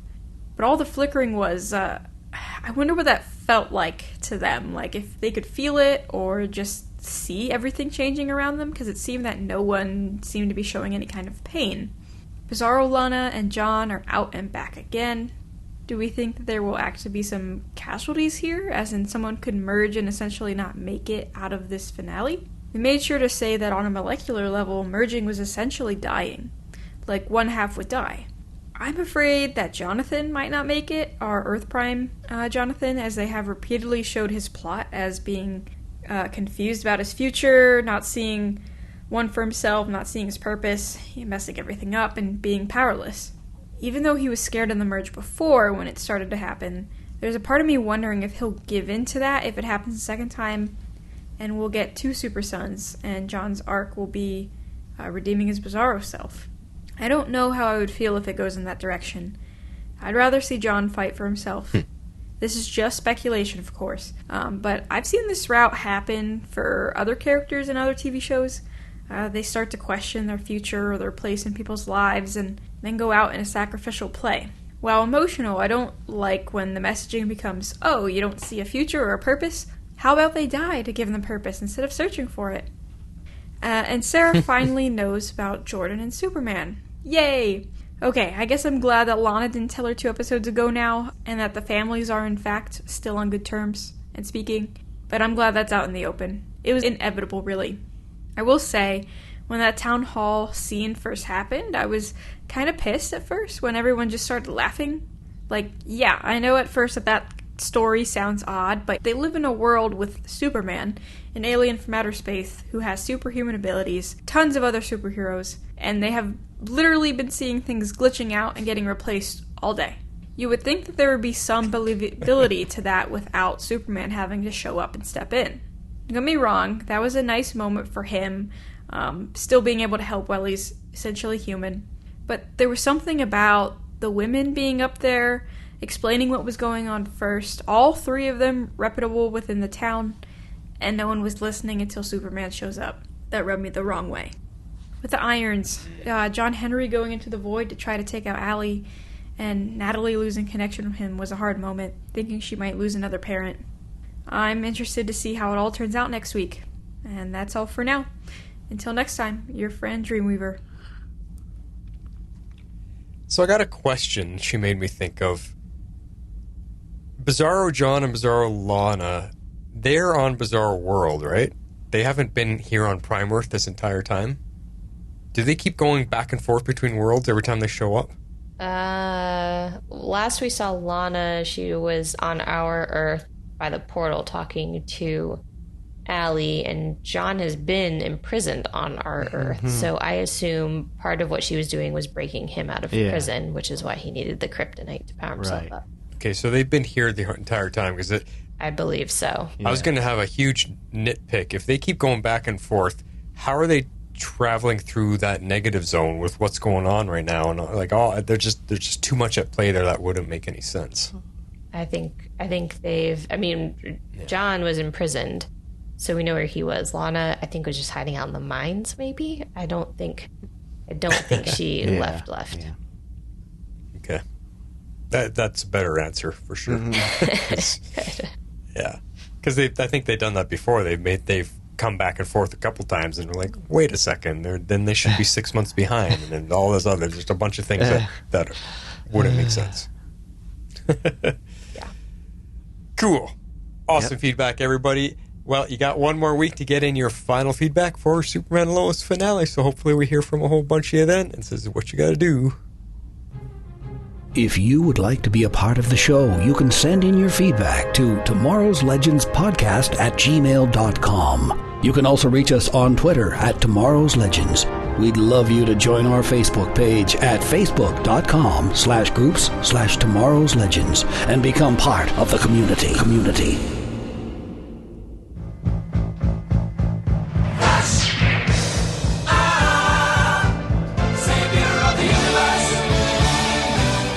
All right, it is flashbacks, and Harley has removed her headphones. She's stepping out of this section for a moment. We'll wave to flag her down once we're done this. So, X-Force, we're going to talk about the last 2 most recent episodes of Flash. You take her away. Right. So the first one up was The Man in the Yellow Tie, and this episode was amazing. We had Diggle, we had Thawne, we had Wells, we had Fast Track, and so much more. This is what we should have been getting all season long. Yeah.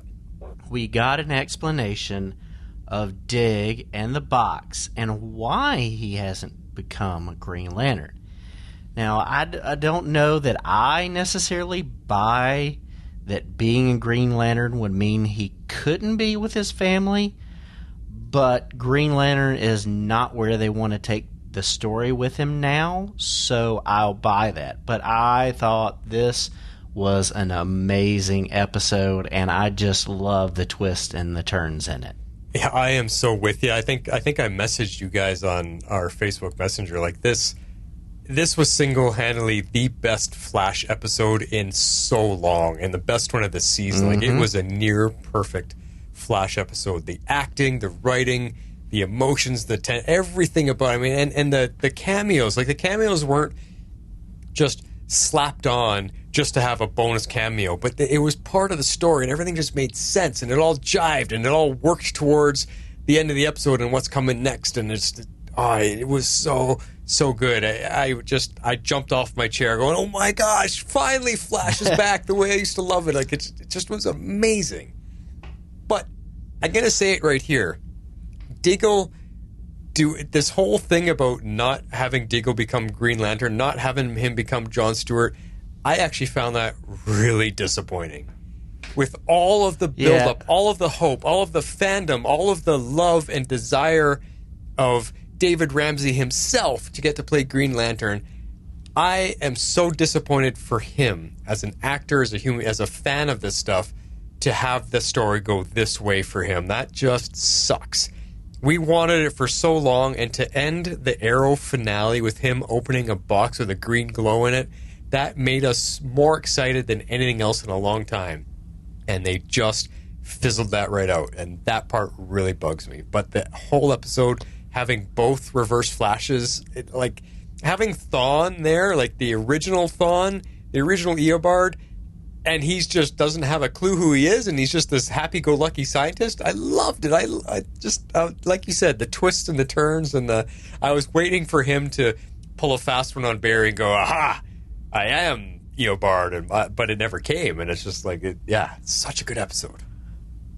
Right, and it's so nice that after what we've seen on Legends, he gets this nice, story here, and so I liked it. And I guess the reason why they're writing Dig the way they are is to possibly set him up with the Justice U storyline. Most likely. If he's going to be this cosmic hero, he can't be on Earth mentoring, the heroes here, because he's got to be out there. Yeah. So, it's hard because, like, I sit here on my desk. I've got a John Stewart Green Lantern, and I would love to see Dig do that, but that's not where they want to take him, so they've got to, come up with a story of how to get past that. Yeah. So it's unfortunate, but at least, but they answered it. I mean, and we speculated here. We were talking about would we want Flash to write the endings for Legends and stuff, and we're all like, nope. But man, these last couple episodes, the writers have found something that's just magical for Flash again, and it's working, and they're making these great little connections, and I think they could probably do it if we got this writing team on hand. So yeah. All right, well, let's move into this is a legitimate part one of the finale, and it's called Negative Part 1. Yeah. So Cecile is stealing other people's psychic powers now. So now that Frost is gone, they feel the need to have another meta on the team. I just I don't know about this plot point. I get where they were going in the sense of this episode. They needed her to be powered up, but like, I just wasn't buying it. I'm like, okay, whatever on this storyline. But I am enjoying the Fast Track storyline. Yep. I mean, I think her suit is cool. Although I kind of liked, last episode when she had a hood as opposed to the sleek mask like Barry's. But I love the love story between her and Eobard. I mean, it's better than Barry and Iris's.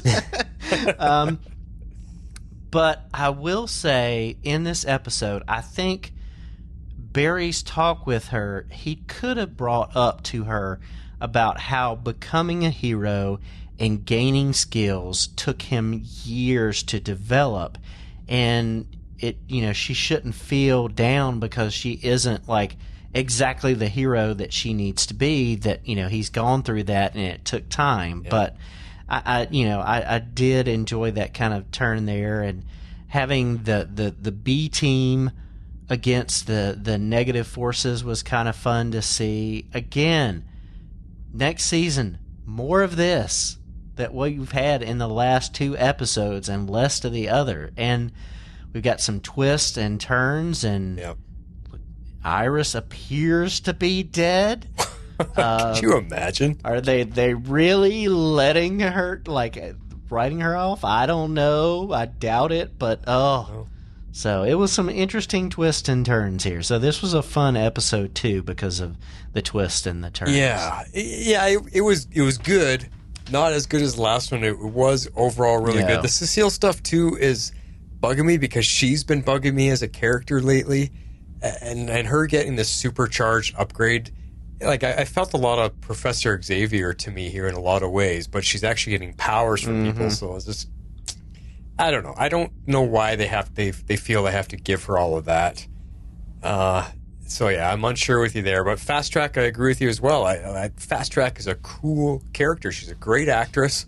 I love the story behind her. I love the story with her and Thawne and why she got the powers, and and Thawne has this undying, passionate love for her, and it's an amazing story. Like you said, way better than Flash and Iris's love story.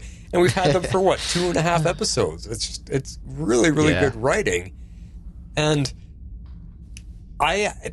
we joke all the time about Barry revealing himself. Like, the entire Central City just about knows who he is. But this moment when they're in the back alley and she's really struggling with what she should do and should she move forward, and that's the moment that Barry takes off his mask to reveal, and her reaction to that, I thought this was the best reveal of his identity they have ever done. It was a perfect moment, and it helped set her straight and calm her down to help her take the next step. And I love that moment. It's the best reveal moment so far, and it makes me wish he didn't do that with everybody, because this one was so perfect. Yeah, beautiful. Exactly. The B team versus the Forces, okay. I was wondering how Chester what he was gonna do, but he came in with tech. He fought with tech. I was like, okay, that works. That was cool. But it just out of nowhere, the negative forces. Like, I had no idea these were negative versions of the Forces. So that means there's a positive and a negative. I had no idea. Like, they never explained that. That came out of left field. What? These are not the Forces, because with the Still Force guy, Dion, I thought it was Dion because he just kind of went all strange, and Barry was like, something's up with Dion, blah, blah, blah. They never, ever led us to think or to understand that it's a negative version. It's a completely different version of these people. I had no idea. So that was a little bit of a lost story point they didn't give us. So Yeah. Not sure. But good stuff. And the last thing I want to say about Iris is, would they kill her off? I believe she's contracted for another season as well. I think it was her, Barry, and Caitlin that have for sure signed contracts. So I think. But you guys remember a few episodes ago, I was complaining about Iris and Cecile that every scene they're in, all we get is them grabbing their head and going, oh! Well, guess what happened this episode? That's all Iris did again. Grabbing her head, oh! Oh my God, I'm just so tired of her. It's unbelievable. Anyway, that is our thoughts on Flash, and we're not the only ones. We got a Perry White and a Dreamweaver also sharing their thoughts. Let's see what they say. Hey fam, still Perry White here with some bonus feedback for the most recent episode of The Flash, Negative Part 1. Alright, so after a great run of episodes from Funeral for a Friend to The Curious Case of Bartholomew Allen to Keep It Dark to The Man in the Yellow Tie, The Flash was gaining fantastic momentum toward its penultimate episode. Then negative part 1 hits with a freaking dud, in my opinion. Whereas the previous episodes felt like a greatest hits, this felt like a greatest misses. I just no longer care about Iris's time sickness, and since they've made it her only storyline, I no longer care about the character. So when she got hit and quote-unquote killed by that lightning bolt, I wasn't sad at all. And based on the acting, Grant Gustin didn't look too distraught either. Yeah. Then we get the Force people nonsense. A total snooze fest. Then they kill one Kavanaugh Thawne, only to have him reemerge from Lesher Thawne like a freaking skin suit. I'll admit, it looked kind of freaky, and it did catch me off guard, but I don't know, man. It beyond just sort of the visceral look of it, it didn't do anything for me in terms of being like an oh crap moment in terms of what that means for the narrative. And then they threw in this storyline where speedsters can share the speed force. Maybe I mean, obviously I've missed a couple of seasons of The Flash. Maybe they've talked about this before. Maybe they've done it before. I just don't remember. But I mean, if that's the case, then hell, why didn't Barry just, share his speed force with anybody, right? I mean, the person who had the idea from The Rise of Skywalker that, quote unquote, somehow Palpatine survived, probably saw this speed sharing scene and began to blush a little bit. And don't get me started with the Cecile leveling up nonsense. It doesn't seem to be connected to anything, and honestly, I just don't care. To me, it was just a really disappointing penultimate episode. I mean, most often, those are the episodes that, quite frankly, outshine the finale. But if this is the best that they have to offer, I'm really not looking forward to what this finale is going to be. I mean, it's like I just have no idea what's going on. And what's worse, I'm almost to the point again of not caring. And for me, that's hella disappointing after I've watched some of the Flash's best episodes this season, only to be left with this terrible taste in my mouth. I'll watch the finale because I'm hoping I'll be surprised for the better. Certainly I hope so. Maybe other folks saw this episode and had much better thoughts and feelings about it than I did. And if you did, talk me off this ledge and give me reasons why I should be excited. Anyway, this has been Perry White making some additional Flash content for you folks. I'm out. He has a very fascinating, interesting point there about Iris dying. Barry Allen did not look that upset.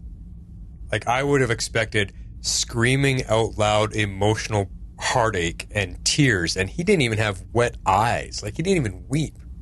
In fact, whoever was standing there, the other characters interrupted the scene, and he looks up to them and he responds to them and talks to them about something before he goes. Like, Carrie's very right there. There's something funny going on, and I wonder if that has to do with why she has not been part of this cast or the show for most of this season. If there is something going on behind the scenes, because Grant Gustin did not pull on any emotion in that at all, which is really, really surprising. Your wife just died in your arms, and you'd rather talk to the other characters. Like, there's something weird there. Yeah, I don't know.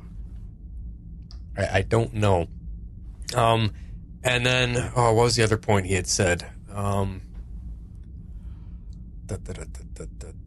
I the skin suit thing. I loved it. I thought it was cool. I thought it was a whoa moment. But it has me questioning. Eobard originally is the Matt Leshner version. That is the Eobard from the future, and he took over Harrison Wells' face. He stole his face. So why here would he break through to become the Harrison Wells version of himself? Why would he not just be the Matt Leshner? I don't understand. Why was that such a big moment? Yeah, I don't know either. I don't know.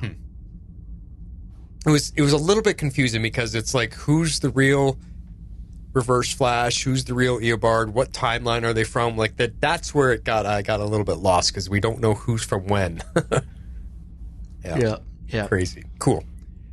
Good thoughts. All right, Abby's up next. Hey again, Dreamweaver here. Thought I'd leave some thoughts on The Flash since I'm finally fully caught up now. This will be one for the last 2 episodes, 818, The Man in the Yellow Tie, and 819, Negative Part 1. And there will probably almost definitely be spoilers in what I say, so listen with caution. The last few episodes have been pretty pleasant, a few of them, like The Curious Case of Bartholomew Allen, even feeling like a Season 1 episode, and I've been enjoying them for the most part instead of groaning, which is what I've been doing for most of the last couple of seasons. The Man in the Yellow Tie finally brought Matt Lesher back to The Flash, and in an even different version of Thawne, and I will say that the 20 minutes we got of he and Mina's relationship was more compelling and convincing than half of the romances on this show right now. We also got some flashbacks to Legend, so that was really nice. It would have been also nice to see more of them, as in Mina and Thawne this season, than just in the last 3 episodes. And it's nice that they're giving Barry someone to mentor again, and actually mentor. Miss you, Wally, always. For a moment, though, I did groan, because I thought that they were suddenly going to make Mina evil with a flip of the lightning. But luckily it did not go down that route. And then there was a surprise return from Diggle. Sorry, I said spoilers.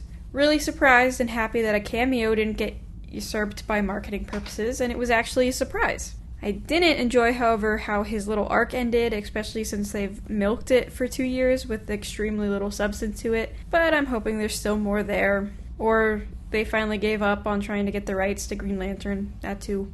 And then this penultimate episode, Negative Part 1, I went back to groaning in this one. First, I did like the opening with Bart and Nora playing the Space Trek game. Felt very Young Justice-y. Second, this one really emphasized how many plot points are still open and happening at this point in the season. Third, what exactly are they doing with Cecile's character? Such random escalation for her powers. So she's either going to be a Deus Ex Machina in this next episode, or they're setting it up for her to be probably an antagonist next season. That would be the guess. And then to the main plot, negative forces aren't just there, right? They don't just exist like the Speed Force. Didn't Thawne have to create the negative Speed Force, not just tap into it? How are there negative versions of the other forces? Did they say that Barry and Iris accidentally created them at the same time as the normal forces? Did I totally miss something there in that explanation, or did it not actually make sense? And by the way, who wanted the other forces back? Not me. That should have just been left to the past. And there's got to be something up behind the scenes, I fear. I'm pretty sure Candace Patton wants off the show. Sure, I've critiqued Iris's role and the writing for her role in the past, but what was that? And what was that show? Just show a little respect, please, for the character. And then they bring back Lesher for 2 episodes, give him his speed back, let us watch him work together with Mina and Barry in the OG Reverse Flash suit, and then they immediately replace him with Cavanaugh's Reverse Flash. I like Kavanaugh, but I really wanted to see more of Lesher. I thought Dion was giving him his memories back at the end there, not ripping him apart. And they brought back the stupid yellow and red suit from Armageddon. It looks so cheesy. As does the black lightning that's trailing them instead of the red. Nora had red lightning when she was using the negative Speed Force, so why is there black now? Is it because it's their speed is technically artificial as well? Blech. I wasn't a huge fan of this episode, or that plot line necessarily, especially since we've seen the forces be antagonists before, but I guess we'll see what's in store in the finale if there's more tricks up their sleeve. Alright, that's all for now. Till next time, your friend Dreamweaver. Yeah, this whole forces thing is a little bit too much. I think that's where Flash kind of went off the deep end. They just introduced too much. Yeah. Still force this, and I don't even know what they are anymore. It's just too much. Yeah. Yeah. Cool. Well, thanks, guys, for your Flash content. It is much appreciated. We'll see what they do next week. We got 2 finales, Superman finales and Flash finales, all in the same week. Crazy. Yep. And that wraps us for tonight, the penultimate episode. You know, I brought that up on this week's Mandalore episode. I asked Vizsla, what does penultimate mean? And I say, why is it such a big confusing word to describe the second last episode? And he's like, is that what that means? I don't know what that word means. I'm like, yeah, it's a... Yes, and he that's says, what I it would just say It's Latin. the second last episode. I said, me too. What is penultimate? Where did that come from? It's a weird word. It's Latin. I don't know what pen stands for. Maybe it's before. I don't know. I didn't take Latin. I didn't either. But yes, it is the second before the last. Yeah, just before the it's last. true. The penultimate. Weird. All right. Well, we are all very excited to get to the finales. We were just saying, Harley, we missed that Flash finales next week and Superman finales this week. So it's like a big finale week. Yep. Holy crap. I see. Yep. Woo. Yep. Well, we're all very excited about that. So make sure you're getting your feedback, and we can't wait to talk to you guys about it. So have a good weekend, everybody. This is The Flash signing off. This is Harley Quinn. I'm out. This is X-Force 11. So say we all.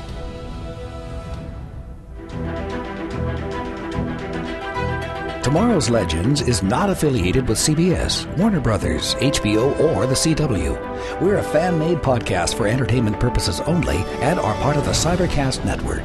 Be sure to check out our partner shows, The Mandalore and Dive into DC, covering your favorite Star Wars and DC Comics properties. Thanks for listening.